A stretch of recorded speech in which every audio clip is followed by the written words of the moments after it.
Riesgo eléctrico. Bueno, muchos son los accidentes que se producen como consecuencia de la electricidad. Algunos tienen consecuencias leves, pero en muchas ocasiones tenemos consecuencias muy graves, inclusive pueden ser letales, o sea, provocar la muerte.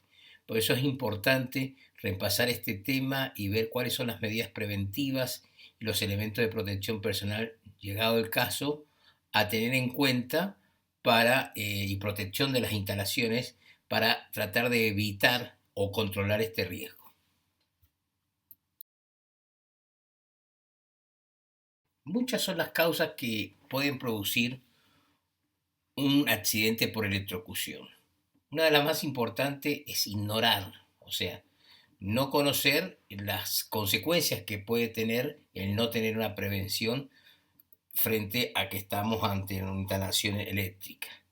Otra es la imprudencia, es pensar que a nosotros no nos va a pasar y por lo tanto no tenemos las verdaderas prevenciones necesarias para ese tipo de trabajo, así como el desconocimiento, la falta de preparación, o sea, entrar a trabajar en un tema que nosotros no estamos preparados y por lo tanto no tenemos incorporadas las prevenciones a tener en cuenta para evitar un accidente. La seguridad técnica, o sea, la seguridad técnica esencialmente de las instalaciones, o sea, que las instalaciones tengan las protecciones necesarias para que en el caso de un contacto, ya sea directo o indirecto, nosotros se pueda, actúe en defensa nuestra la misma instalación. La seguridad personal, en determinado momento tenemos que utilizar tanto herramientas que no transmitan la electricidad como disponer de los elementos de protección personal requeribles como puede ser guantes, calzado dieléctrico, etcétera. Y la que es muy importante es la negligencia, o sea, hacer las cuestiones sin incorporar y tener planificado de alguna manera todas las condiciones de seguridad que tiene que reunir la operación. Vamos a ver cuál es la forma de producirse estos accidentes. Por contacto directo, o sea, cuando yo tomo contacto con un cable energizado o directamente un terminal por donde circula habitualmente la electricidad, es un 34,5%. Por contacto indirecto es cuando yo tomo contacto con una masa que no circula la electricidad por ahí, pero como consecuencia de alguna avería, desperfecto, etcétera, ha tomado contacto esa masa que es conductora de electricidad, ¿no es cierto? Con un conductor eléctrico se energiza la masa y yo toco, por ejemplo, la heladera, voy con los pies mojados, abro la heladera y la heladera, un cable, ¿no es cierto?, desperfecto mecánico, se ha energizado la manija o la tabla. Ese es un accidente indirecto.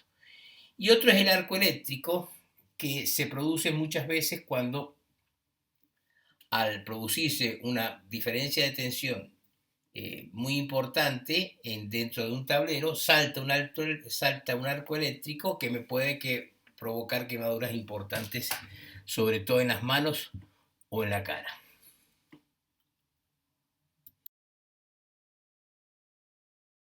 Bueno, vamos a ver cuáles son los defectos de las instalaciones que me pueden provocar un accidente eléctrico. Primero, de que no haya puesta a tierra. Es un porcentaje importante, un 15,4%. Cuando están defectuosas estas puestas a tierra, o sea, los cables de puesta a tierra se encuentran cortados o a veces no conectados. La inexistencia, si bien hay puesta a tierra, no hay dispositivos como el disyuntor diferencial que apoyan la acción de protección. Entonces, también es un 3,8%. El fallo, o sea, por eso es muy importante controlar permanente. No es que me tengo un disyuntor diferencial y a partir de ahí me siento y me confío de que estoy protegido. Hay que probarlo. Hoy los dispositivos, o sea, perdón, la normativa de la Superintendencia de Riesgo del Trabajo nos pide que por lo menos una vez al año nosotros lo probemos, tanto la intensidad de corte como el tiempo de respuesta. A veces hay aislamientos, nosotros hacemos acoples de un cable con otro, acoples en una zapatilla, etcétera, que lo hacemos defectuoso y como consecuencia lo mismo cuando lo vamos a manipular, nos ponemos en contacto con la electricidad. Inclusive a veces hay sistemas de protección que los ponemos que no son los adecuados, o sea, que no vienen normalizados. Por eso es muy importante cuando se compra, que se compre elementos que realmente usen y después posteriormente, sirvan, perdón, y después posteriormente sean verificados y inspeccionados. Muchas veces no son solo las instalaciones las que producen accidentes, sino también la parte operativa, o sea, la persona que está operando o el usuario, a veces de los receptores que tienen, que están energizados. Entre las que podemos, como causas operativas del accidentado, mencionar son las siguientes. Sabía que existía tensión, un 26,8%, y no obstante, actuó con total imprudencia y negligencia. No sabía que existía tensión, un 9,9%. Desconocía las características de la instalación, un 8,6%. Utilización de herramientas no aisladas, por ejemplo, un destornillador que no tenga dieléctrico su empuñadura. Una manipulación incorrecta, un 20%, y otros, entre la que podemos poner reposición de fusibles, instalación de dispositivos, un 22,8%.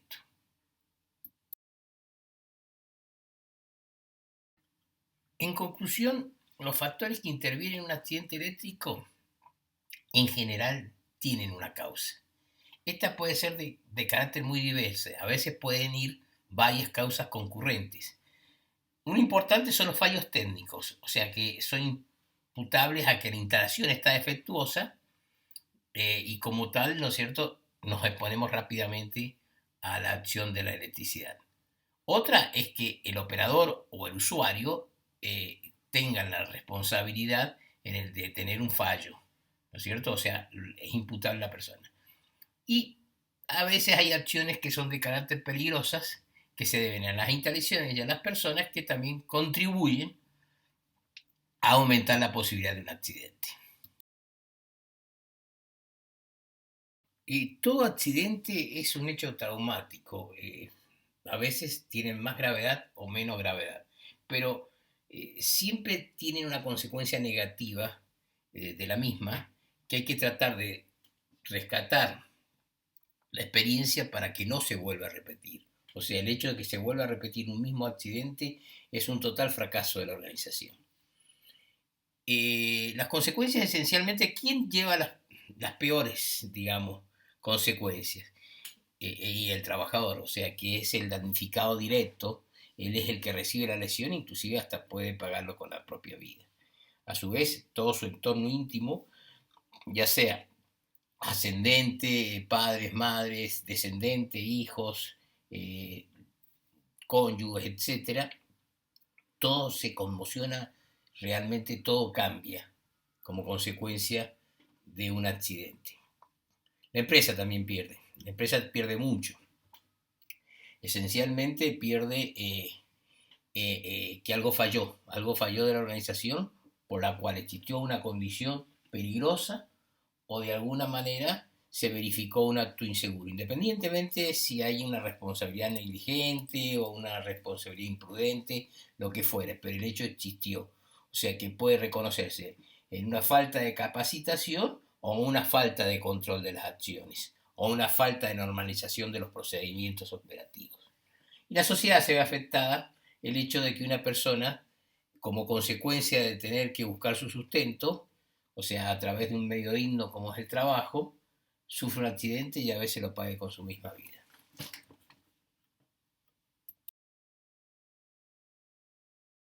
Bueno, ahora vamos a precisar qué es un contacto eléctrico, eh, para analizar sus causas y consecuencias. Se denomina accidente eléctrico al hecho de recibir una sacudida o descarga eléctrica con o sin producción de daños materiales o personales. O sea, el solo hecho de tener una sacudida ya producida por la electricidad, ya hay un accidente eléctrico. Que puede ser por un contacto directo, o sea, si yo toco o entro en contacto con un conductor, por ejemplo, o un lugar donde habitualmente por ahí pasa la electricidad, o sea, estoy contando, estoy en forma directa tocando el elemento o masa energizada, o contacto indirecto cuando como consecuencia de algún desperfecto eléctrico se ha puesto energizado, ¿no es cierto?, alguna parte de alguna máquina o mecanismo que no tendría por qué estar energizada. Entonces yo la toco totalmente desconociendo la posibilidad de que ahí, porque no tiene por qué haber, ¿no es cierto?, haya riesgo de tomar contacto con instalación eléctrica.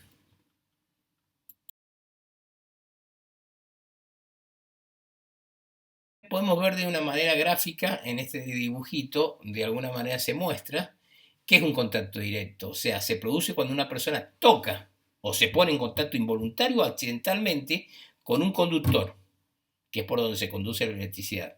Una instalación alimentada eléctricamente, un elemento eléctrico de la máquina, enchufe, un portalámpara, etcétera, que estén todos bajo tensión directa. Ese es el contacto directo.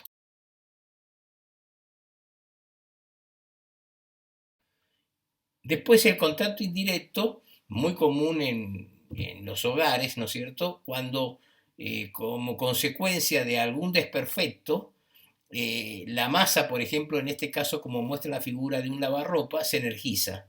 Y más, ante la presencia de humedad, que puede ser que esté mojado el piso, esto se potencia y puede provocar un accidente importante por choque eléctrico.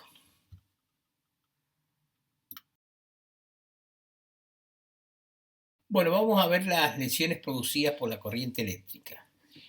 Cuando se produce el paso de la corriente por el cuerpo, puede haber una muerte por fibrilación ventricular, una muerte por asfixia, un paro respiratorio como consecuencia de la previa asfixia inicial, una llamada tetanización muscular, es cuando se dice quedó pegado a la instalación por una contracción muscular, quemaduras como consecuencia del paso de la corriente, pueden provocar quemaduras internas y externas, que a veces esas quemaduras pueden llegar a ser mortales en sí mismas. Después problemas como bloqueo renal por efectos tóxicos de las quemaduras, embolias por el efecto electrolítico de la sangre y lesiones físicas secundarias como consecuencia del mismo golpe, o sea, como una caída de una escalera, un golpe por el efecto violento del sacudón, etc. También puede provocar lesiones sin el paso de la corriente en el cuerpo, o sea, como consecuencia de electricidad, pero no por consecuencia de que la electricidad pasó por mi cuerpo, como puede ser las quemaduras directas por arco eléctrico, o sea, estamos en presencia por ejemplo, de un tablero que salte un arco eléctrico, cuando yo estoy acoplando un contactor, salta un arco eléctrico, ese puede despedir partículas que me queman la cara, o la energía calórica que genera me puede llegar a quemar la cara. También lesiones oftalmológicas, porque puede dañarme tanto el calor como la intensidad lumínica, puede dañarme la conjuntiva e inclusive hasta provocar cegueras en la persona. Y otra cosa que también es muy posible, dada la actividad que tiene la empresa, es que como consecuencia de un arco eléctrico se encienda una mezcla explosiva.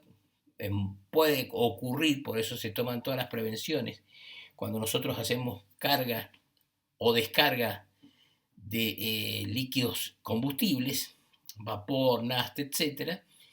Y como consecuencia de la misma, haber una explosión que pueda provocar alguna lesión.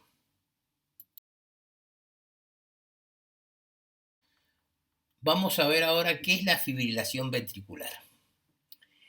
Consiste en un movimiento anárquico del corazón que deja de enviar sangre a los distintos órganos, aunque esté en movimiento, o sea, está fibrilando, pero no impulsa, o sea, no sigue un ritmo normal de funcionamiento. ¿Qué pasa?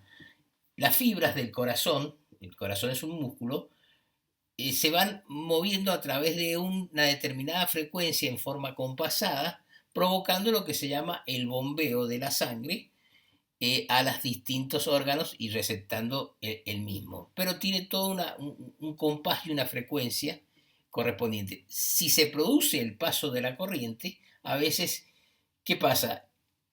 Esa sintonía con que iba provocando los movimientos se vuelve anárquica y empieza a trabajar sin provocar su función esencial, que es la de bombear en la sangre. Eso es la llamada fibrilación y es la principal causa de muerte por choque eléctrico. O sea, un fallo del corazón, paro cardíaco por fibrilación cardíaca.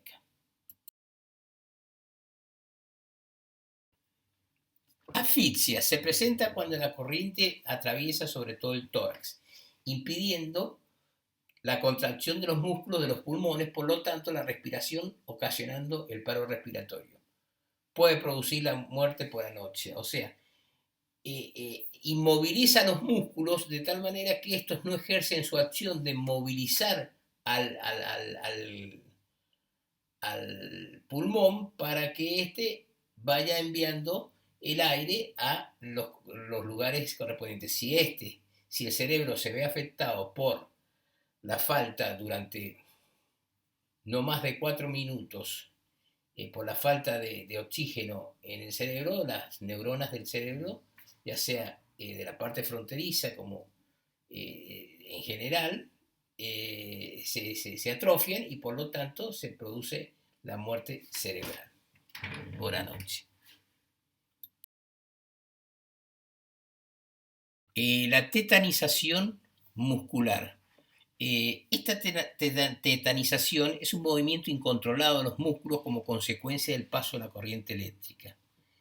Esto anula la capacidad del control muscular, es que impide la separación del punto de contacto. O sea, se entumece, por ejemplo, en el caso de la mano, es cuando decimos quedó pegado como consecuencia de la corriente, porque se entumecen los músculos, impidiendo, ¿no es cierto?, la acción voluntaria de poder abrir la mano, porque están entumecidos y contracturados por efecto del paso de la corriente. Quemaduras son producidas por la energía liberada al paso de la corriente. Ustedes saben que la electricidad termina generando calor, esencialmente, el principio de la calefacción eléctrica, de cierta manera.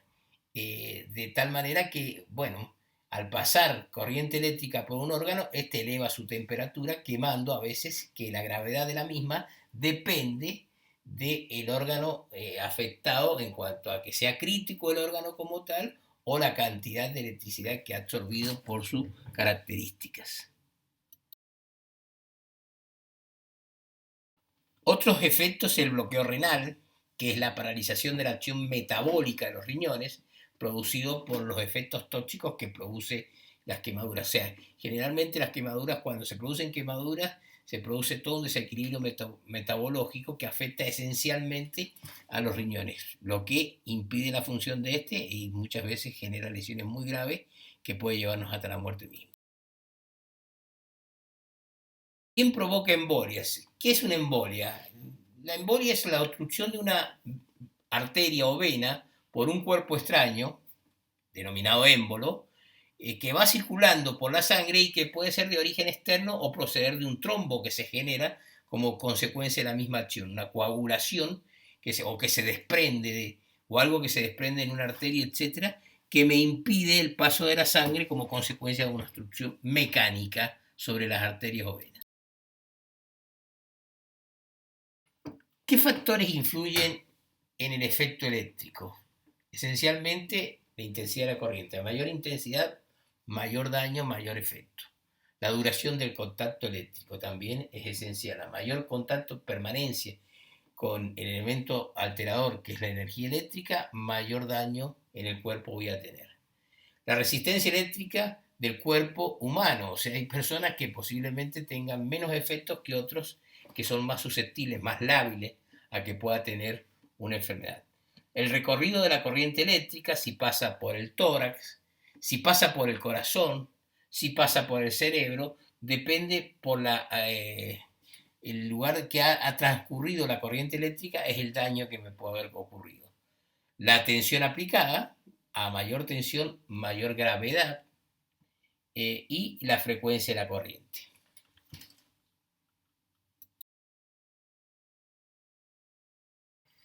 La intensidad de la corriente va a depender de la resistencia del medio en la cual se transmite. O sea, quien tiene más resistencia es las grasas, los tendones, la piel seca, ya empieza a tener menos resistencia la piel mojada, los músculos, y el que menos resistencia tiene son los tejidos nerviosos. En la filmina ustedes pueden ver en orden decresivo el nivel de resistencia que tienen el paso de la corriente. Dado que el recorrido de la corriente a través del cuerpo era importante. Aquí, de una manera gráfica, podemos ver cómo se puede producir este recorrido. Por ejemplo, si el recorrido es, por ejemplo, tomo dos partes energizadas, o no, hago, digamos, una parte energizada y con la otra mano estoy haciendo un contacto franco a tierra. Bueno, puede ser que la corriente circule de un lado a otro del brazo atravesando el corazón con todas las consecuencias que puede provocar el corazón. O sea, puede ser que también por un lado toque la parte eléctrica y, ¿no es cierto?, se me descarga a través de los pies, pero puede ser que el pie que yo tenga, o sea, el que se descargue porque lo tengo dentro de un charco, estoy en una zona más húmeda, no sea el que corresponde al sector donde se encuentra, sea el derecho, o sea, no corresponde al sector donde se encuentra el corazón. Entonces, pasa por el torso y descarga tierra a través de las piernas y los pies, pero no me afecta al corazón como tal. Entonces ahí sería menos grave la situación, que sería el caso del segundo gráfico que nosotros vemos. En el tercero vemos un caso que es infrecuente, pero puede ocurrir y realmente es muy grave, porque en este caso yo la descarga la estoy haciendo a través del cerebro porque es la cabeza el que está tocando con algún elemento que hace descarga a tierra. Entonces ahí la corriente ha pasado desde mi brazo ha salido por la cabeza, pasando por el cerebro con todos los daños que puede producir. Ahora, también se puede producir como en la cuarta figura que tenemos, que yo tome contacto a través de la mano con la sustancia y descargue sobre la pierna atravesando el corazón, o sea, ¿por qué? Bueno, porque casualmente la pierna izquierda, digamos, en ese momento es la que tenía menos resistencia, por estar más húmeda, por qué sé yo, por tener el zapato dañado, lo que fuere, ¿no es cierto? Pero de una manera. Y otra, la siempre frecuente, es que me descargue por todos lados provocándome el mayor daño posible. Vimos la intensidad de corriente es la que de alguna manera es la que me produce mayor daño. A mayor intensidad de corriente, mayor daño tengo. Pero también tiene mucho que ver el tiempo o la duración que tengo contacto con la corriente eléctrica. A mayor tiempo de exposición son mayores las consecuencias.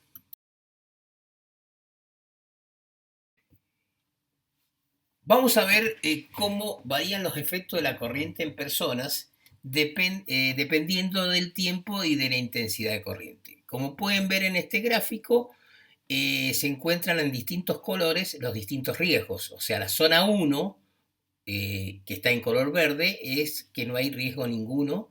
La zona 2 es que hay un riesgo, pero no tan importante, menor. La zona 3 ya hay un riesgo importante, que es naranja, o sea, y la zona 4 hay riesgos más que importantes debido a que puede haber consecuencias graves e inclusive la muerte.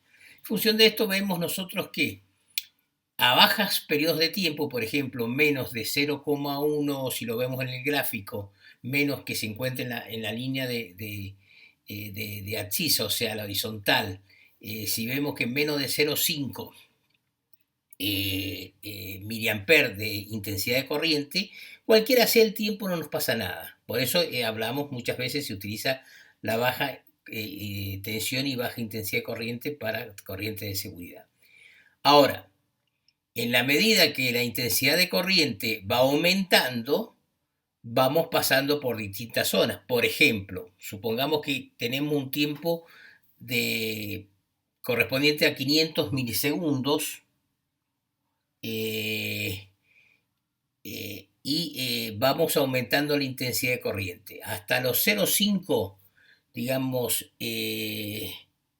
miliamperes no hay problema, pero a medida que llegamos a los 150 miliamperes ya empezamos a entrar con problemas graves, o sea, ya de importantes, o sea que entramos a la zona naranja y posteriormente pasando en ese caso, los 400 miliamperes, ya entramos en la zona realmente peligrosa, que es la zona roja. O sea, vemos claramente en este gráfico cómo el tema de los efectos de la corriente en las personas va a depender de la combinación que haya entre la intensidad de corriente y el tiempo de exposición que tiene la persona. Aquí vemos algunas fotos que nos están dando una idea de las consecuencias o los daños que puede producir un accidente eléctrico. Ven esa instalación en la primera foto de la izquierda, cómo han quedado los guantes quemados y perforados en la segunda foto, en la foto del medio, y cómo le ha quedado la cara a la persona. Esencialmente vean la diferencia que hay entre la zona protegida, en este caso por las antiparras que tenía, y las zonas no protegidas como consecuencia de las quemaduras que ha provocado la descarga de un arco eléctrico. Efectos fisiológicos directos que produce la electricidad. Ahora, si la intensidad es muy pequeña, o sea, de 1 a 3 miliamperes, la percibo, tengo como una especie de cosquilleo que me doy cuenta de que estoy presente, pero no me produce más que esa sensación y ese efecto. Ahora, si la intensidad aumenta de 3 a 10 amperes, ahí sí se produce la electrización. Y el paso de la corriente ya me produce efectos de movimientos involuntarios de mi cuerpo. Si sube los 10 miliamperes, se produce lo que se llama la tetanización, que es quedar pegado. O sea, se contrae como se ve en la figura gráfica, se contrae y yo no puedo, no responde a mi voluntad de abrir. Entonces quedo pegado, aumenta el tiempo de exposición con las consecuencias. Si ya la corriente eléctrica es de 25 miliamperes, ya la intensidad de corriente puede pasar, ¿no es cierto?, el cerebro, provocándome consecuencias bastante graves. Si aumenta, puede provocarme a través de la paralización de los músculos que actúan sobre los pulmones, puede provocarme asfixia o anoxia correspondiente, y si ya va de 60 a 75 miliamperes, yo puedo provocarse el efecto de fibrilación cardíaca, como habíamos hablado, con el paro cardiorrespiratorio posterior.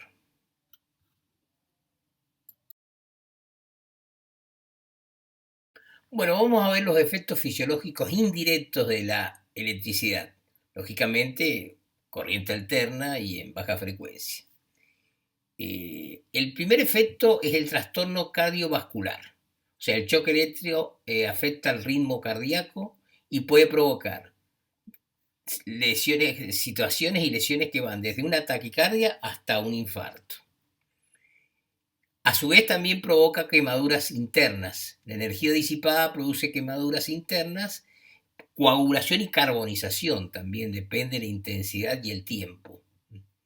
También produce quemaduras externas, producidos por el arco eléctrico, que es de muchísima temperatura, puede llegar a veces hasta los 4000 grados centígrados, provocando lesiones muy importantes. Y otros trastornos que son como consecuencia del ruido que a veces produce el efecto, puede traernos problemas auditivos, inclusive el paso de la electricidad también en el oído produce problemas auditivos, problemas oculares por intensidad lumínica o por problemas del paso de la corriente, problemas nerviosos, problemas renales, como ya lo hemos visto anteriormente. Bueno, vamos a ver que es importante dotar a las instalaciones de ciertos dispositivos que nos protegen de los contactos directos. Vamos a ver estos dispositivos o estas acciones que nos permiten protegernos. Primero, el alejamiento de las partes activas. Generalmente todas las partes activas se encuentran no a disposición, no son externas, muchas veces se encuentran en el interior de las paredes, enterradas por los techos, etc. Y se encuentran protegidas de las personas, inclusive los terminales, donde van las partes de protección, se encuentran dentro del tablero, y dentro del tablero se encuentran totalmente interpuestos con obstáculos, o sea, subpaneles, que son barreras o envolventes de las partes activas.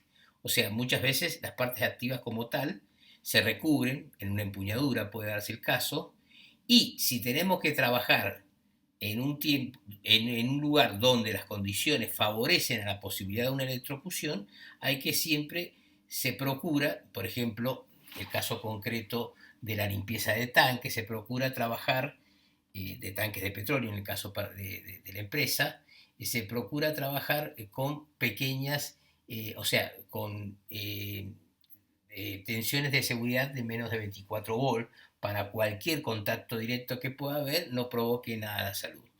Asimismo, las instalaciones se dotan de dispositivos de alta sensibilidad, o sea, ya sea en cuanto a la intensidad que perciben, como también al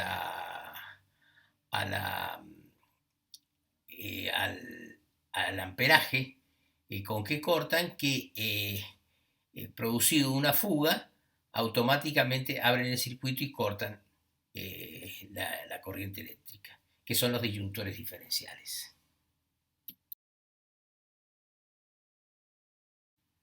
Alejamiento de partes activas. Consiste en alejar las partes activas de la instalación a una distancia tal del lugar donde las personas habitualmente se encuentran o circulan, que sea imposible un contacto fortuito con las manos o por la manipulación de objetos conductores, cuando estos se utilicen habitualmente cerca de las instalaciones. O sea, generalmente lo que se pretende es que en los lugares donde puede haber un contacto directo se encuentran alejados, generalmente se alojan en los terminales, los tableros, etc., los contactores, los capacitores, toda esa situación que pueda tener un riesgo inminente, se ponen en gabinetes, esos gabinetes están cerrados con llave, y solamente la persona autorizada es la que la puede abrir, cosa de que no haya la posibilidad de un contacto accidental con los mismos, o sea, no esté en la habitualidad de las personas o cerca, ¿no es cierto?, no pueda ser accesible al mismo. Alejamiento de partes activas. Se hace con el objeto de que ninguna persona no autorizada pueda acceder con facilidad a un contacto activo. Por eso es que se aísla, ya sea en gabinetes, y se separan para hacerlo totalmente que ni circulen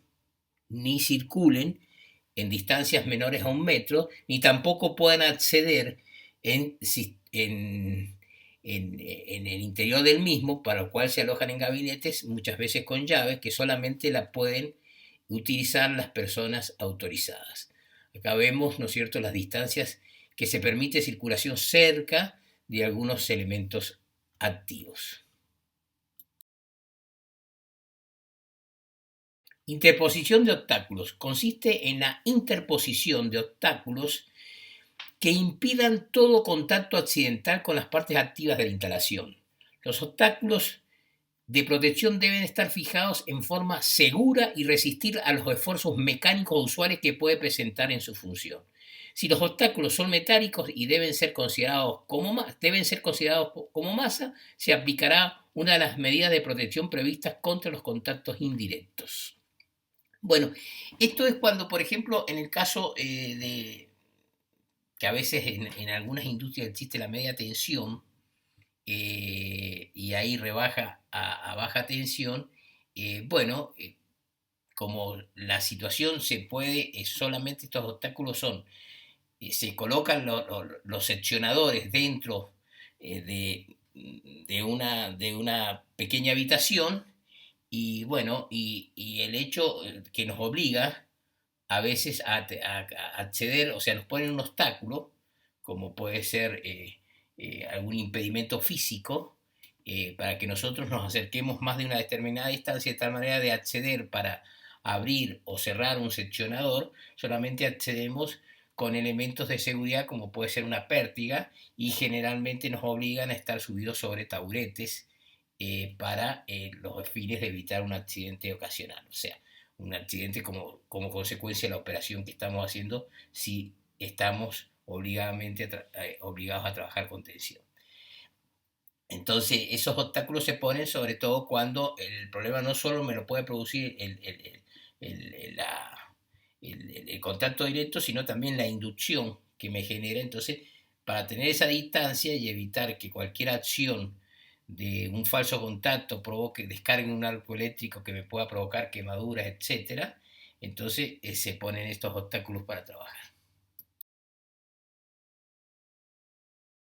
El recubrimiento de partes activas. Esta medida de protección consiste en el recubrimiento de las partes activas de la instalación por medio de un aislamiento apropiado, capaz de conservar sus propiedades en el tiempo y que limite la corriente de contacto a un valor no superior a 1 miliamperio. O sea, ustedes saben que los conductores eléctricos tienen un recubrimiento natural, o sea, vienen obligadamente, no me pueden dar un cable desnudo, solamente el cable que hace las veces de neutro, inclusive ni la Tierra misma hoy día tiene cables desnudos.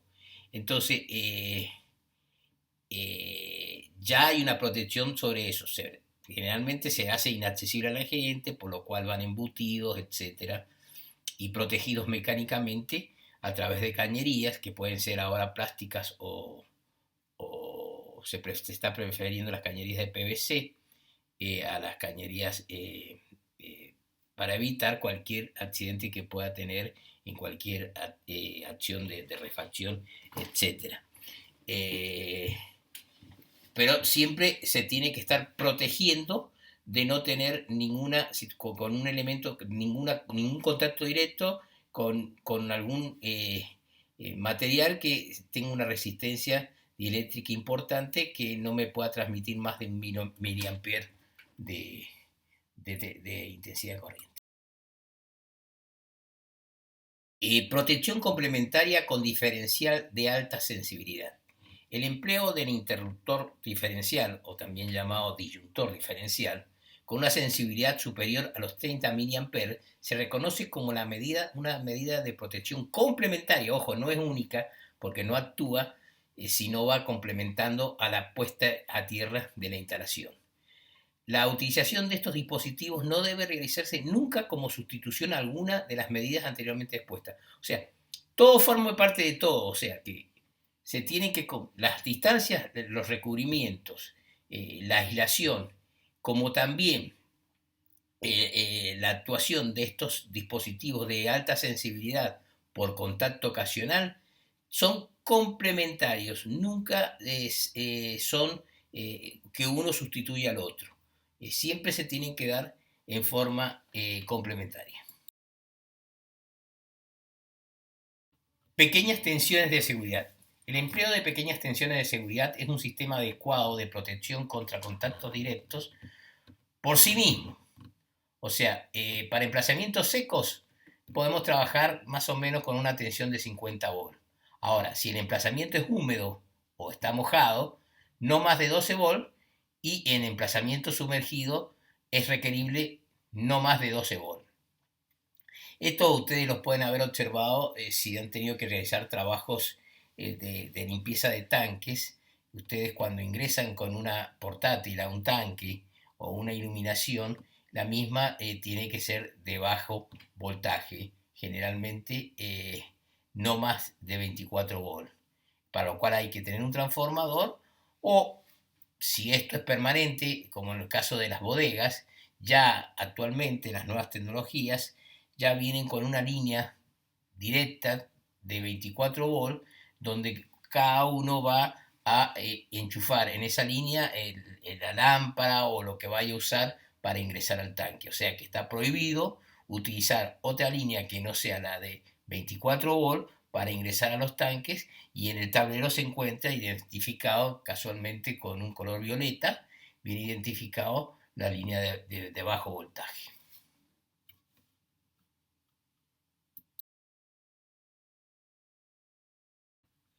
Bueno, protección contra contactos indirectos. Existen primero los sistemas de protección de clase A que reducen el riesgo por sí mismo, impidiendo el contacto entre masas y elementos conductores y haciendo que los contactos no sean peligrosos. O sea, todo lo que habíamos hablado de aislamiento de las sustancias activas a los fines de que el usuario, ¿no es cierto?, de una manera totalmente involuntaria pueda tomar contacto con cualquier situación eléctrica, o sea que los recubrimientos de las partes activas fundamentales en los mismos. Y después está el sistema de clase B, que se consideran como sistemas activos son estos, ¿no es cierto? Porque se desconectan o cortan la alimentación cuando se detectan condiciones peligrosas, asegurando la desconexión de la instalación de un tiempo lo más rápido posible. O sea, serían el caso de los disyuntores diferenciales. No obstante, para que actúe el disyuntor diferencial, se tiene que verificar una fuga, o sea, de alguna manera tiene que estar la puesta a tierra como tal. Entonces, estos actúan, ¿no es cierto?, ante el caso eventual de que se produzca un contacto, desconectando la instalación y evitando que el tiempo de contacto pueda provocar algún riesgo importante. Sistemas de protección clase A. Hoy en día estos son todos reglamentarios, o sea, toda instalación tienen que estar previstos en la medida de que haya algún riesgo, ya sea tanto en la instalación como en los receptores, ¿no es cierto? O sea, en los aparatos energizados con energía eléctrica y puedan ser, y que se manipulen. Una herramienta eléctrica, un electrodoméstico, todos tienen que tener sus dispositivos de seguridad y aisladas totalmente la energía eléctrica. O sea, por un lado, la separación de circuitos, o sea, una cosa es el que le da, el circuito que le da la acción a la herramienta o al receptor o electrodoméstico y otro es el que son donde yo manipulo para accionar el mismo. Ahí baja la tensión y se aísla totalmente de la posibilidad de un contacto directo. El empleo de pequeñas tensiones de seguridad, ya sea en el lugar donde se manipula, como también en los ambientes donde haya un riesgo aumentado por las condiciones propias del ambiente, o sea, ambientes húmedos, que se esté trabajando con limpieza, con chorros de agua, que pueda transmitirse la electricidad a través del chorro de agua. Separación de las partes activas y las masas accesibles por medio de aislamiento de protección, que es lo que habíamos dicho, ¿no es cierto?, los manguitos aislantes o la accesibilidad de los comandos de cada una de las herramientas, inaccesibilidad simultánea de elementos conductores y masa, o sea, que totalmente estén separados, que no haya posibilidad de que un conductor toque la masa y que esa masa a su vez sea conductora. Recubrimiento de la masa con aislamiento de protección, lo que habíamos hablado, en el caso concreto de donde se manipula, y conexiones equipotenciales. Protección de clase B, que habíamos dicho que es los que actúan cuando se produce algún contacto, desconectando la conexión de tal manera de disminuir el tiempo de permanencia de la persona con el elemento energizado. Entre los más importantes encontramos los disyuntores diferenciales, que como lo muestran las fotos, podemos tener los unipolares, los monofásicos como el de la izquierda o los trifásicos como el de la derecha. Generalmente tiene un probador que hace una puesta a tierra localizada para verificar si el mismo funciona. Pueden ser unipolares, bipolares, depende de la instalación y las características. Vamos a ver cómo funcionan estos disyuntores. Vamos a ver cómo este dispositivo del disyuntor diferencial, que es una protección tipo B. Como vemos, consiste en un comparador de tensiones, de tal manera que está calibrado para que de producir una fuga mayor a un determinado amperaje, en este caso suponemos 10 miliamperes, automáticamente detecta la fuga por comparación, como ven ahí, y automáticamente actúa un dispositivo abriéndolo. O sea, es muy importante que estos disyuntores sean periódicamente verificados, o sea, primero verificado en las inspecciones de rutina si funciona, si el dispositivo mecánico funciona. Eso lo hacen con el botoncito que genera esa masa localizada o esa fuga localizada para ver si funciona, y posteriormente con equipos ya de medición se les mide la intensidad de corte, o sea, los amperajes a los cual corta, que no tiene que superar los 30 miliamperes, y el tiempo de respuesta, que no tiene que superar los 30 milisegundos. En función de eso se verifica si el dispositivo está funcionando bien. Esto es reglamentario, es obligatorio, todos los años hay que presentar estas mediciones a través de la resolución del protocolo, de un protocolo determinado que está establecido en la resolución 900 de 2015 de la Superintendencia de Riesgos del Trabajo.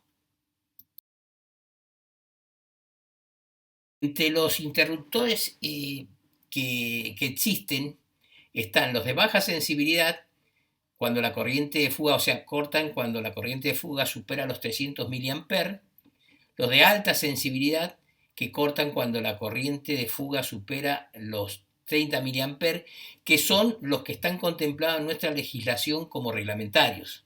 Hoy por hoy no puede usarse ningún disyuntor en alguna instalación donde pueda haber, ¿no es cierto?, convivir con trabajadores usuarios, disyuntores de una sensibilidad menor a 30 miliamperes. Y los de muy alta sensibilidad, que tienen, ¿no es cierto?, que son específicos, se usan esencialmente para donde hay transmisión de datos, etcétera, que son cuando la corriente de fuga es superior a 10 miliamperes.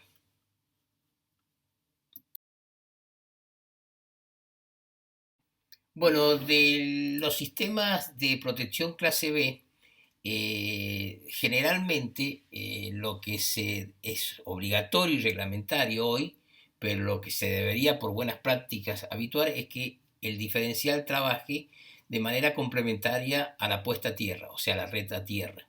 O sea, no fueran excluyentes unos de otros. O sea, porque trabajan de una manera complementaria esencialmente los dos. Con el fin de conseguir una mayor seguridad de las personas, esto es preciso que se instale además la puesta a tierra, el diferencial. En el caso de que las tensiones sean bajas, o sea, sean bajas tensiones como porque se ha hecho un circuito a través de un transformador, se pueden excluir estos, no serían tan necesarios, ¿no es cierto?, en el caso concreto de que trabajemos con tensiones inferiores a 24 volt en locales en zona húmeda, o 50 volt en locales secos. Pero solamente en ese rango de tensiones y para esos usos específicos. Pero por lo demás tiene que ir puesta a tierra y disyuntor diferencial.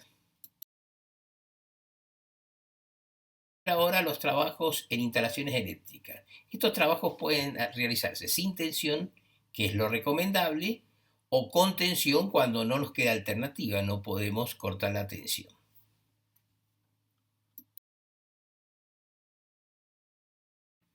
Cuando se trabaja sin tensión, se tienen que seguir lo que se llaman las 5 reglas de oro de seguridad para trabajos eléctricos, que son, primero, la apertura de los circuitos. Segundo, el bloqueo o consignación de los aparatos de corte. Tercero, la verificación de ausencia de tensión, independientemente que yo lo haya abierto y lo haya bloqueado. Cuarto, la puesta a tierra y el cortocircuitado. Y quinto, delimitar y señalizar la zona de trabajo.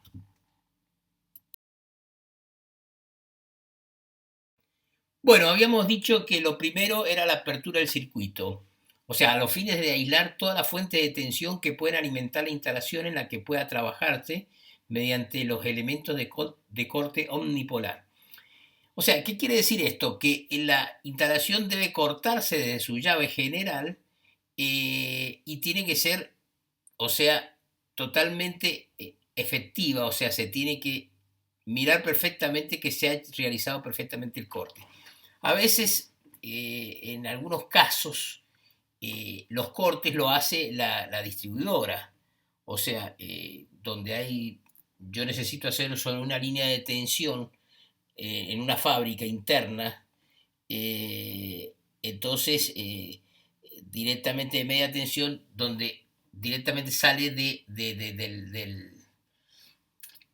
la distribuidora, o sea que yo tengo que pedir ese corte. Bueno, independientemente yo pido el corte y ellos me lo hacen a distancia, pero yo tengo que después, independientemente que me lo hagan a distancia, yo tengo que abrir la sección y verificar efectivamente, mirando la instalación, de que se ha seccionado, o sea que realmente se ha abierto y que no hay tensión.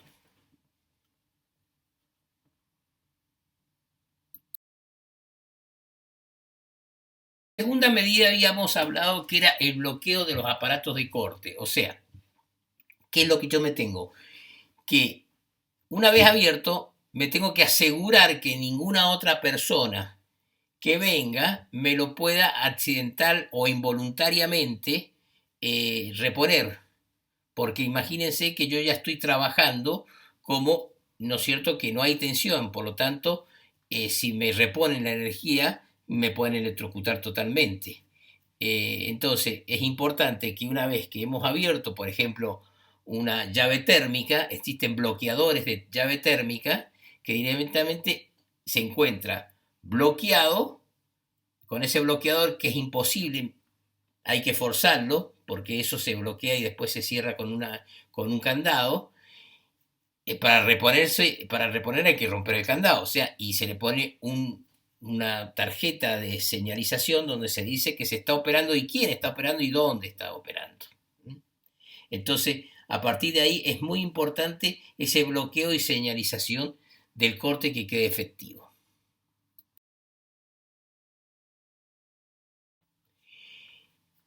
Es muy importante, aparte de haber abierto y bloqueado la instalación, es verificar que no haya tensión. Para lo cual lo podemos hacer, como muestra en la figura de la izquierda, a través de un tester, si estamos hablando de baja tensión, o a través de una pértiga, ¿no es cierto?, con, lógicamente, un detector de tensión, como se muestra en la figura de la derecha, en el caso de estar hablando de tensiones más altas. Esto es importante porque a veces ocurren muchas cosas en la vida de una industria que se desconoce. Nosotros suponemos que estamos cortando una determinada línea, que posiblemente originalmente en los planos aparece esa línea, ¿no es cierto?, como es la que alimenta al aparato que vamos a trabajar o en la línea que vamos a trabajar. Perfecto, pero después pasa que por una situación X se cambió de línea, porque esa línea se cargó mucho y bueno, se hizo una modificación que después no se registró en plano. Entonces, yo en plano miro y verifico que el corte que yo lo he hecho es casualmente el que da energía al lugar donde yo voy a trabajar, pero posiblemente después se haya cambiado por cuestiones que no se registraron en un conforme a obra. Entonces, puede ser que yo haga todo perfecto, pero he cortado otro circuito que no es el circuito en que lo voy a trabajar, entonces me electrocuto. Entonces, es muy importante que previo al inicio yo verifique que no haya tensión, que lo hago, como dijimos, midiendo con un tester la posibilidad de tensión, que es el caso de la figura a la izquierda, o midiendo con un detector de tensión hecho a distancia, porque tengo que guardar la distancia en el caso de una tensión mayor, ¿no es cierto?, que puede ser media tensión o alta tensión, como es el que muestra en la derecha. La cuarta acción sería poner a tierra la instalación sin tensión y cortocircuitar todos los vivos, o sea, las tres fases y el neutro, o sea, poner los equipotenciales, todos a un mismo potencial. Y todo eso, bajarlo a tierra y hacer una tierra franca. Uno dice, bueno, ya es demasiado. Si por un lado lo abrí, lo corté, por otro lado lo bloqueé, por otro lado lo medí y no hubo problema, puede darse el caso que aguas abajo de donde yo estoy haciendo la instalación, ¿no es cierto?, se reponga, como ha pasado un montón de veces, se reponga por un grupo electrógeno que se pone en contacto o cualquier cosa, y, ¿no es cierto?, la instalación me viene por los conductores donde yo estoy trabajando y ahí me electrocuto. Entonces, para evitar esa situación, ¿no es cierto? ¿Por qué? Porque al reponerse se va a producir o una fuga a tierra franca y un cortocircuito que va a hacer caer la fuente de energía, ¿no es cierto? Que, o sea, van a todas las protecciones de la fuente de energía que se reactivó posteriormente. No sé si me hago entender. Entonces, es importante poner todas las fases en cortocircuito, ¿ah? O sea, unir todas las fases, ponerlas equipotencial, incluido el neutro, y todo eso mandarlo a tierra.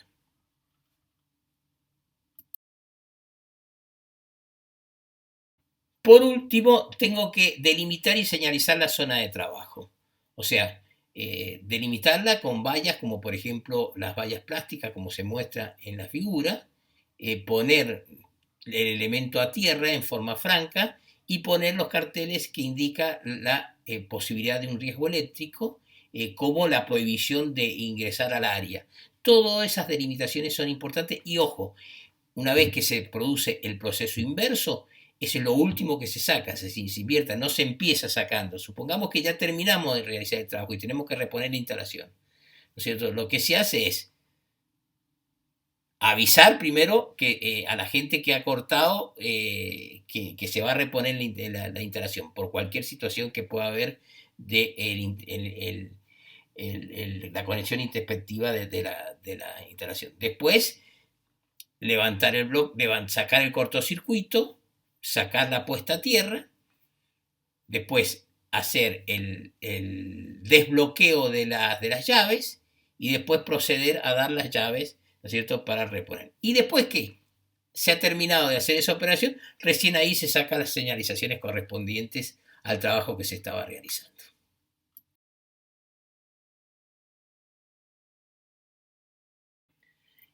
Trabajos con tensión.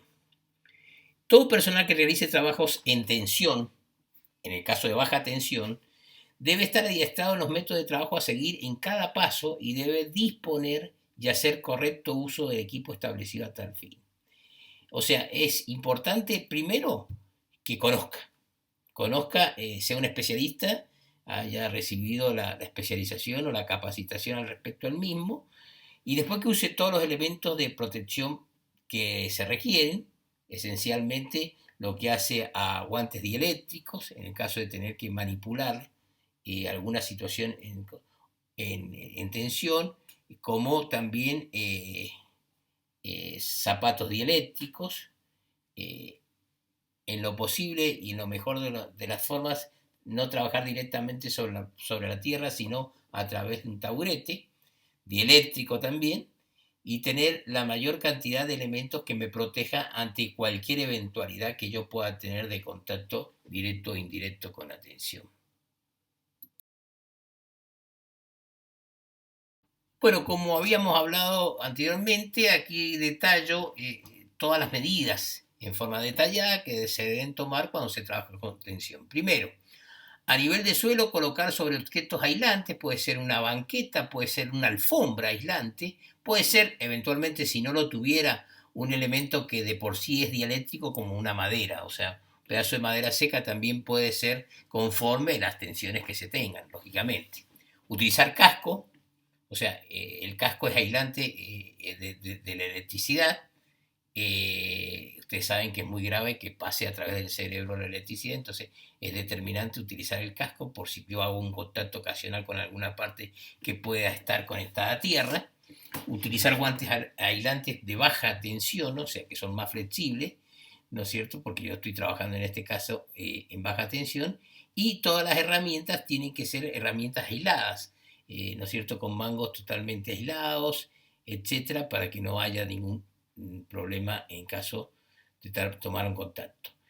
Utilizar gafas de protección, o sea, anteojos de protección, cuando puede haber un accidente ocular.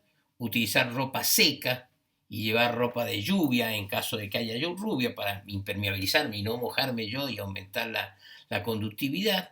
Las ropas no deben tener partes conductoras y cubrirán totalmente los brazos y las piernas.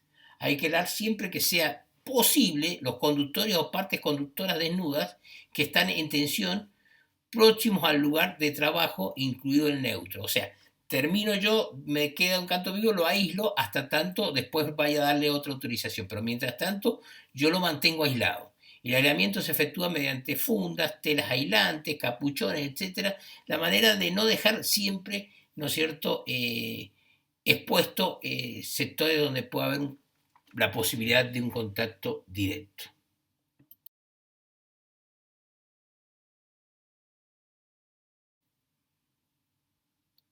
Es importante que todos los dispositivos que yo vaya a utilizar, ya sea herramientas, en el caso concreto del trabajo, o electrodoméstico, o todo lo que esté accionado, energizado eléctricamente, tienen que estar en perfecto estado. Es muy importante yo antes de usar los mismos los revise totalmente, ya sea la integridad que tiene la carcasa, la empuñadura, el estado de los cables, del tomacorriente, bueno, todo lo que yo pueda observar que pueda generar un peligro que se convierta en un riesgo de posible electrocución. Acá y en las futuras filminas vamos a mostrar una serie de imágenes que me grafican de alguna manera todas situaciones que puedan tener algún determinado riesgo.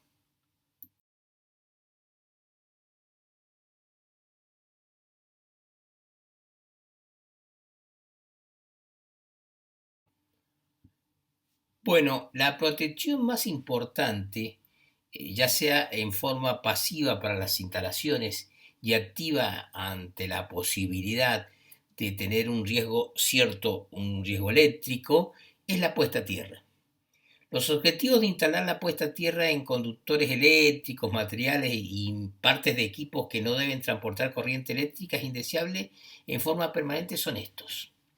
Primero, conducir a tierra todas las corrientes de fuga producidas por una falla de aislamiento que haya energizado las carcasas de los equipos eléctricos. Evitar que las carcasas metálicas de los equipos eléctricos aparezcan tensiones que resulten peligrosas para la vida humana. Permitir que la protección del circuito eléctrico, o sea, el disyuntor magnético térmico, despeje la falla en un tiempo no superior a 5 segundos. Limitar sobretensiones debidas a descargas atmosféricas y fenómenos transitorios. Limitar la diferencia de potencial a tierra en un circuito durante su operación normal. O sea, es determinante tener la puesta a tierra porque es la única que me permite, o sea, primero que si yo llego a tomar, ya sea por contacto directo o indirecto, compite conmigo en la descarga a tierra. O sea, generalmente la electricidad sigue el camino de menor resistencia. En caso de tener que producir un contacto franco a tierra, o lo hace por la descarga a tierra, o lo hace por la descarga mía. Permite generar la fuga en forma inmediata para que actúe en forma automática el equipo, el disyuntor diferencial. Asimismo, carcasas energizadas accidentalmente, como descargas atmosféricas, un rayo, etcétera, ¿no es cierto?, no me genere un problema en las instalaciones ni un problema en el mismo edificio, sino se descargue y vaya a través de la conducción a tierra.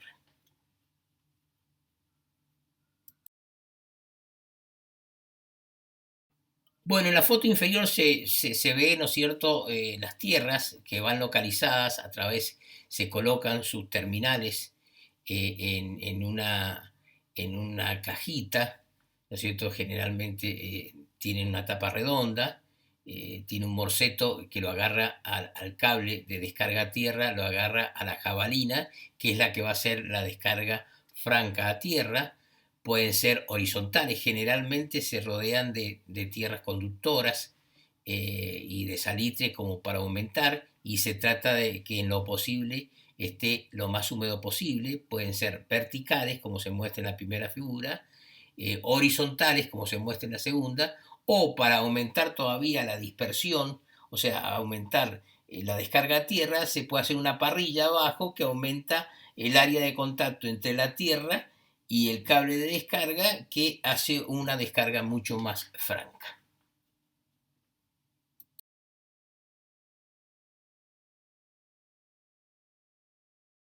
Una operación importante cuando nosotros realizamos una tarea habitual en nuestro quehacer de trabajo, que es la carga y descarga de tanques de combustible, tanques de petróleo más propiamente dicho, es hacer la puesta a tierra de las mangueras y el chasis a la puesta a tierra de la instalación. O sea, con la idea de ponerlo equipotencial. Bueno, esto es importante no por la posibilidad de una electrocución, porque lo más que podemos tener ahí, lo único energizado, o sea, no hay energía, sino por la posibilidad de que haya mezcla explosiva y a través del fluir del petróleo, ya sea en la carga o descarga, se provoque un arco eléctrico por encontrarse con cargas diferentes, o sea, una positiva y otra negativa, la instalación con nuestro equipo. Entonces, saltar un arco eléctrico que dé la energía suficiente como para hacer encender esa puesta a tierra. O sea, siempre que se trabaja, hacer encender esa mezcla explosiva, perdón, siempre que se trabaja en zonas clasificadas, es requerible poner las instalaciones y se produce la fluida, la descarga y descarga, hay que poner el equipo a puesta a tierra. Ahora no por peligro de riesgo eléctrico, sino para proteger las instalaciones de una descarga eléctrica por descarga estática, que pueda hacer saltar una chispa, y esa chispa ser suficientemente energía como para encender una mezcla explosiva con todas las consecuencias que puede tener, imagínese, en una batería de petróleo.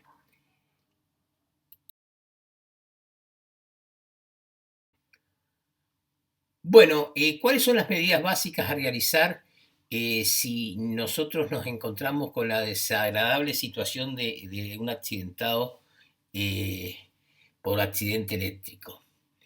Lo primero, lógicamente, que está causando todo el problema es la corriente eléctrica. En lo posible, desconectar la corriente, eso se hace desde el tablero o desde la llave térmica que está habilitando al lugar que se está electrocutando la persona. A veces se encuentra demasiado lejos o no sabemos dónde está y habría que actuar de inmediato, tratando de sacar, no tomando a la persona y sacarla, porque podemos continuar la tierra nosotros, ¿no es cierto? Y electrocutarnos nosotros. Tratar de sacarla con algún elemento que sea aislante, puede ser un trozo de madera, puede ser una silla, cualquier cosa es vincular a la persona de la fuente de energía que lo está electrocutando, ya sea una masa electrificada, ya sea un cable eléctrico, etc. Ojo, es importante posteriormente que lo hemos sacado, tener mucho cuidado de sacar el cable, o sea, de abrir la mano, porque podemos provocar daños muy grandes cuando está entumecido todavía el cuerpo. Hay que alejar al accidentado de la zona de peligro, porque nosotros no sabemos si hay inducción eléctrica, qué es lo que puede haber, o sea, de última dejarlo, ponerlo a reparo en un lugar más seguro. Si se ha producido un incidente, un accidente que pueda propagarse como un fuego, bueno, actuar en consecuencia con el fuego y llamar al médico en forma inmediata si la persona presenta lesiones, como pueden ser paro respiratorio. ¿Cómo identifico yo que hay un paro respiratorio? Me fijo, me pongo, miro a nivel de la cara hacia el pecho y veo si hay expansión del tórax. O si no, pongo la oreja cercana a la nariz y veo si hay sonido, o sea que si está respirando o no. Eso es una manera. Otra manera que tienen a veces de acercar un espejito para saber si se empaña o no. Bueno, pero hay que tener el espejito. Entonces, en este caso, ¿no es cierto? Esa es la manera más práctica y rápida de determinarlo. Si hay un paro respiratorio, paro cardíaco, el paro cardíaco se percibe tomando el pulso, que generalmente es más detectable en la zona de la carótida, en el cuello, ahí es donde es más detectable, y si no, en las muñecas. En el caso de verificar un paro cardíaco, ¿no es cierto? Hay que iniciar inmediatamente las maniobras de reanimación cardiopulmonar, que las mismas se suspenden una vez que, digamos, llegue el médico, o sea, le damos paso al médico, pero siempre hay que intentar reanimarlo de un costado. Si la persona está por efecto de un shock, hay que realmente calmarla, tranquilizarla a los efectos de que no agravar el cuadro de situación. Supongamos que la persona quede en un estado de inconsciencia, pero respira, ¿no es cierto? O sea que no hay peligro de un paro o está respirando. Hasta que llegue la ambulancia, hay que tenerla a la persona en una acostada de costado. O sea, ¿para qué? Para si de producirse un vómito no haya una broncoaspiración. O sea, no agravar el cuadro de esa manera. Y es importante que independientemente cuál sea la apariencia de la persona una vez terminada y si han sido, ¿no es cierto?, el incidente ha tenido un cierto grado de gravedad, que la persona después se haga estudios médicos, porque siempre, siempre después de un shock eléctrico, de una electrocución, quedan consecuencias. Entonces es importante hacer un análisis exhaustivo para de alguna manera minimizar esas posibilidades de consecuencia o por lo menos darle la posibilidad de un tratamiento.